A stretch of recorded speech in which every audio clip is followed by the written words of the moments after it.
What up, guys? Welcome to Music Blueprint. My name is Gina Fontanella, one of the co-founders of Music Blueprint, and today we are going to teach you how to make money as a musician, part 2. And I'm going to say it's the touring edition. I mentioned when I did the part 1 that there are 3 aspects. There are more than 3 aspects, but the main 3 aspects that a lot of people make their money as a musician are teaching, songwriting, and touring. And so with that, we are going to focus on touring, and that's my favorite one, honestly, because I love touring.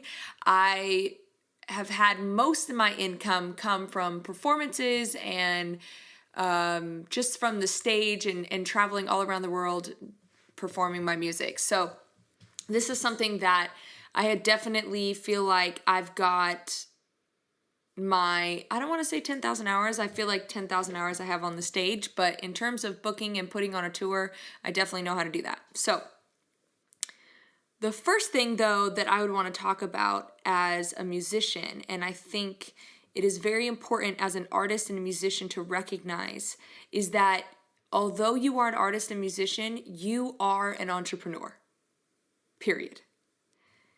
You are running your own business.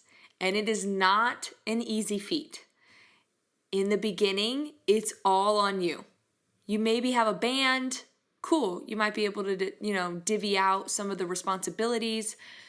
But if you're a solo artist or a songwriter or just somebody that's in the music industry that just wants to be there long term and make money doing what you love, you have to recognize yourself as a business and as an entrepreneur. And recently, I was listening to a podcast, and this person, I shouldn't say this person, it was Gary Vee, who said there are 3 main things that make a great entrepreneur. The first thing is that they're a firefighter. They put out the fires. They are waking up in the middle of the night to do whatever it takes to resolve the situation. And to me, just to put on top of that that's a person that's 110% in. If you're waking up in the middle of the night just to answer an email, or waking up in the middle of the night because somebody called you and said, hey, come down to the studio, so-and-so's here, and you're like, frick, I'm in my pajamas. All right, let me get ready. That's the kind of person you want to be, because there is no opportunity that you can't capitalize on. First things first. Second is an entrepreneur is an innovator. They figure out the things that aren't working and find a possible better solution for them. They also, especially as a creator, you are coming up with new things that hopefully somebody hasn't thought of. That's the goal. If you're a touring person, figuring out the interesting way that sets your tour apart from every other musician that's on tour right now, because there's a lot of us. So what is your show? How is it going to be memorable? How are you going to differentiate yourself from your other fellow artists? You have to be an innovator. And that's the same with songs. As a songwriter and as a teacher, like how you teach people, okay, this is the way that everybody has taught vocals. How can I go outside the box? As a songwriter, okay, what's popular on the radio right now is this, but how can I go outside the box? How can I say something that's weird but catches somebody's attention and all of those different things? You've got to be an innovator. And 3, and probably the most important, is you as an entrepreneur are a communicator. You know how to communicate not only with your audience, but also the people that you work with. It's really, really important as a touring person to be able to communicate to your audience. I don't know how many times I've been at a show and somebody sings a song and it's great, but then they open their mouth to talk and I'm like, please don't talk. Please stop talking. Because they come off in a certain way, and it's been like friends of mine. I'm like, dude, you're a really good guy and a really nice person, but when you talk on stage, you come off as a jerk. Like, there's just things like that. You've got to know your audience and you've got to learn how to communicate to them. And you have to kind of be able to see the mirror on how people are seeing you. And again, that filters into the other aspects of of being a musician. You know, if you go as a songwriter, you got to be able to communicate your feelings, what you're thinking, what you're talking about, however that is. I've mentioned this before. Literally, I was in a session and somebody was like, I just feel purple. And I was like, well, what does that mean? Communicate further. Because I don't necessarily understand. Do you mean you feel dark? You feel depressed? Do you feel like, what does this mean? So you really need to be able to communicate your feelings, because that will help somebody get on the same page with you, and you guys will be able to write the best song ever. As a teacher, being able to communicate with your students or a fellow teacher, it's really, really important to have communication. So those are the three main things. Now, moving into touring. The number one way to make money while touring, and this is very obvious, is to book shows. Wow, such a crazy fact, right? You're a touring musician. How do you make money? You book shows. Wow, so profound, right? But what's important, and the way to book shows, is you've got to be organized. You have got to have all your ducks in a row. And the first thing is you need to have an EPK. An EPK stands for electronic press kit, okay? Electronic press kit, I always joke around and say it's a musician's resume. It's basically a one-page sheet of who you are, where you're from, articles or quotes that people have said about you, what was your biggest show, or how many people can you bring to the show that you're asking to play at. It basically is just all your accomplishments in a very simple email format. Do not, this is the biggest disclaimer, do not let it be more than a page. Do not have a ton of spaces and enters and all these different things. Make it as concise, as simple as possible. People do not want to see a bunch of crazy crap. They want a picture of you. They want to know where you're from. They want to know how many people you can bring to the show and some accomplishments that you have and your music. Keep it simple. Don't start saying, well, my grandma used to don't go into all that. Keep it really simple. Because a lot of places that you are interested in playing at get hundreds of emails a day. For instance, Hotel Cafe probably gets close to 100 emails a day. They're really hard to get a hold of. Super hard. I've played there 3 times and it's still difficult for me to get a hold of them. Because they just get a volume of emails. So when your email has all this crap in it, you're the first email to get deleted. They're not going to take the time to cipher through all the different things that you're trying to say. It's just not going to happen. So keep it simple, keep it straight to the point. Come across very professional and say, hey, my name is so-and-so. I'm a pop artist or I'm a folk artist from whatever. Would love to play at Hotel Cafe. I think I can bring X amount of people. I noticed on this day that, I noticed this day is available for somebody to play, would love to play it. Here is some of my information. Here are my social handles and my songs and a picture of me. Great. Moving on from that is making sure and checking the venue's website. Check the venue's website to make sure that the date is free, and that you're not booking a show when it's Screamo night and you're a folk artist. Obviously, that's not going to go together very well. But if you don't do the due diligence of looking up their calendar, you would never know. So then if you email them blind and say, well, I just have this date free, and then you email them and they're like, well, that date's not free for us, makes you come off very amateur.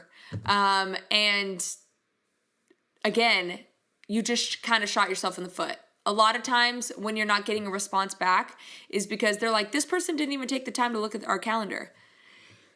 Oh, I had to sneeze. So take the time to do the research and figure out, okay, is this a place for me to play at? Because a lot of times venues, unfortunately for my screamo and metal people, a lot of venues don't do that kind of music. They say no rap, no screamo, no metal. So you need to be, if you're in one of those categories, you really need to look at the venue and make sure that you're allowed to play there. Because if they listen to your music, or even worst case scenario, they book you without listening to your music, and then you play one song and they're like, we said on our website, no metal, and you're out here playing metal, we're not paying you. Things can get very escalated if you don't do your research, okay? Third is that find all the venues that you're trying to play at and try to map out the direction of your tour. Don't be like, okay, well, I booked a show here, but then I also booked a show in California, which means I have to drive 16 hours in one night to make it there on time. Like, try to plan out in some way, shape, or form, like, okay, from the 25th to the 28th, I'm going to be in North Carolina. From the 28th to the 31st, I'm going to try to be in Nashville, or try to plan it out in a way so that you're not bouncing around everywhere, because one thing about tour is it is exhausting. You are expending so much energy, and I'm not saying just expending energy in terms of performance.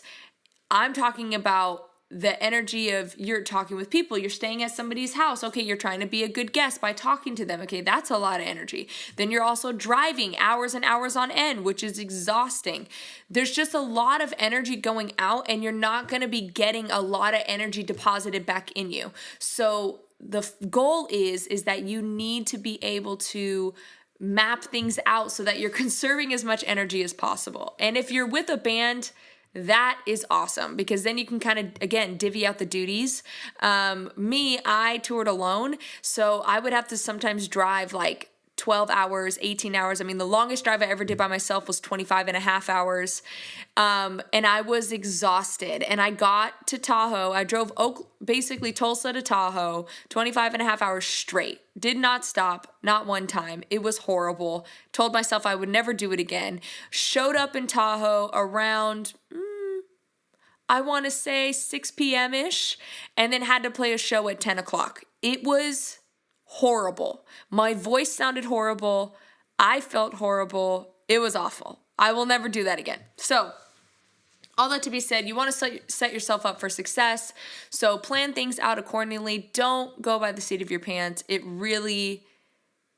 Successful tours just don't happen that way. And I will say as well, plan them in advance. People typically book shows anywhere from a month to 3 months out. Your goal would be to get contact all of them 3 months ahead of time, and then slowly, by the time a month comes around, you already have everything booked. There's no second guessing anything. You might get a straggler here and there, but you want to have probably close to 75 to 80% of your shows booked a month before you go on tour. Because then you don't have to lose your mind over the details, because you already have everything planned. And also, once you have the shows booked, then you can plan the traveling, where you're staying, food, what you're going to do for food, all those different things. There's a lot of different pieces. Now, coming down to money. Money is all dependent on your skill, and if you're a band or a solo act, and how large you're selling out crowds. I would say if you are in the, probably getting 25 to 50 people there. Actually, maybe I'll start lower than that. If you're anywhere from 0 to 20 people, you'd be really lucky if you make $50 a show. And I'm talking about if it's not tickets. If it's tickets and you're getting $0 to $15, well, then you could probably price them anywhere from $8 to $12. I would probably say if you're really new to it and you're I'm not going to put on the best performance, and I would go for $5. But I would say if you are in that scenario, you're probably good getting $50 a show. That's probably a solid amount across the board. And I would probably say across the U.S. Obviously, I haven't been to every country in the world, but the few countries I've been to, it kind of has a similar vibe. Now, if you are probably the 25 to 50 range, I would just double that, be $100 to $200 a show. If you're selling tickets, you probably can sell them for $10 to $15. And again, if you bring if you bring 50 people to a show and you're selling them for $10, okay, cool, that's $500.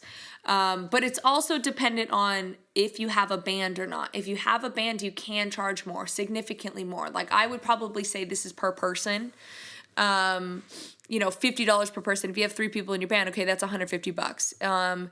If you're, getting 25 to 50 people at a show, or maybe even 50 to 100 people at a show, again, you can charge $100 probably per person.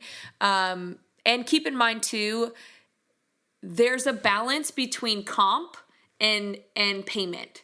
So for instance, I would play shows sometimes that I got $100 in comp and $100 pay, but I knew that I was going to make a crap ton in tips. So I knew it overall would be a $500 night. Which to me, in the beginning, my goal was like, just make $100 a day. If I make $100 a day, that's $3,000 a month. That's solid, right? And then as I got bigger and bigger, then I was like, okay, let's get it to $200 a day. Let's get it to $300, $500. And then I just kept progressing, right? So the nights where I was making $500 a day, I was like, this is good money. Because $500 a day times 30 days, that's really good money. You see what I'm saying? So keep it in perspective.